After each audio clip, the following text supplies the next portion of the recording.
Sarah stood in front of the mirror. For the first time, the woman wasn't smiling. Sarah stared directly at her. You didn't create these thoughts. Silence. You just kept feeding them. The woman's face changed. And you kept listening. Sarah swallowed. The woman stepped closer inside the mirror.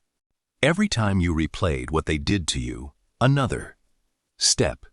Every time you compared yourself to another woman, another.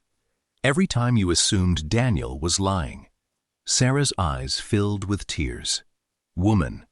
Every time you told yourself you weren't enough. The woman smiled again. You opened the door. Over the next few days, the atmosphere in the house changed.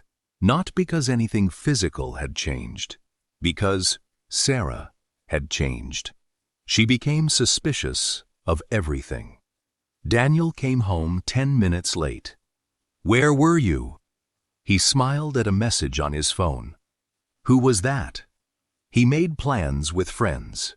Why don't you want to spend time with me? Every innocent moment became evidence. Every silence became rejection. Every conversation became an argument. And every argument made the woman stronger. One evening, Daniel sat beside Sarah. I don't know how to reach you anymore. Sarah looked away. Maybe you don't really know me. Daniel's face fell. Sarah, I married you because I love you. From the mirror came a whisper. He's saying what you want to hear. Sarah looked toward the mirror. The woman smiled. You deserve better. Sarah's eyes narrowed. Better than what? Better than being disappointed. Better than being afraid. Better than waiting for someone to hurt you. Sarah stared at her.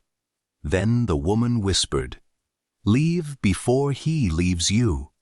Sarah froze. Daniel noticed her expression. Sarah? Sarah looked at him. For one terrifying moment, she considered it. Sarah couldn't sleep. She walked downstairs and sat alone in the dark living room. Then she heard footsteps. She looked up. The woman was standing at the end of the hallway, not in the mirror. Sarah froze. For the first time, the woman was physically inside the house. How? Did you get out? The woman smiled. You let me. Sarah shook her head. No. The woman slowly walked toward her. Woman, you carried me. Sarah backed away. What do you want? The woman stopped, then whispered one word. Bitterness. Sarah's eyes filled with tears. The woman continued. You said you forgave them, but you kept remembering. You said you moved on, but you kept rehearsing the pain. Sarah looked down, because she knew it was true. The woman stopped directly in front of Sarah. Do you know why I could enter?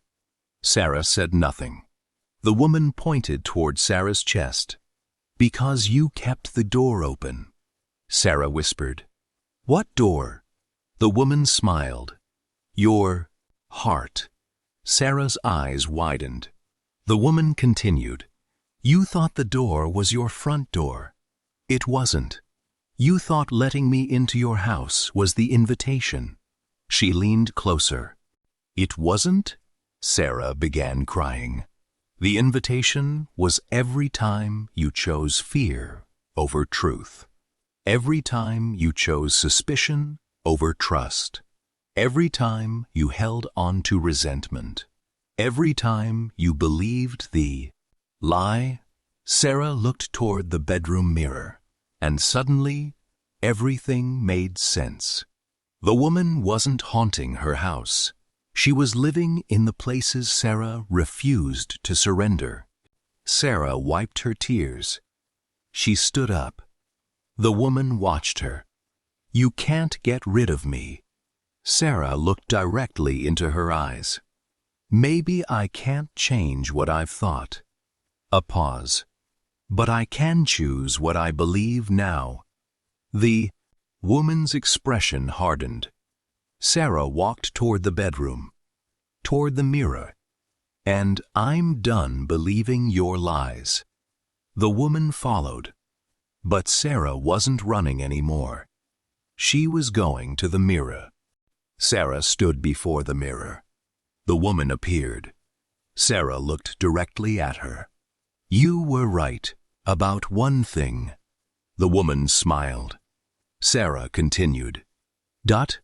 I invited you in. The smile disappeared. Sarah stepped closer. But I can close the door. Part 5 is done. Now let's dive into the grand finale, Part 6, and wrap this up.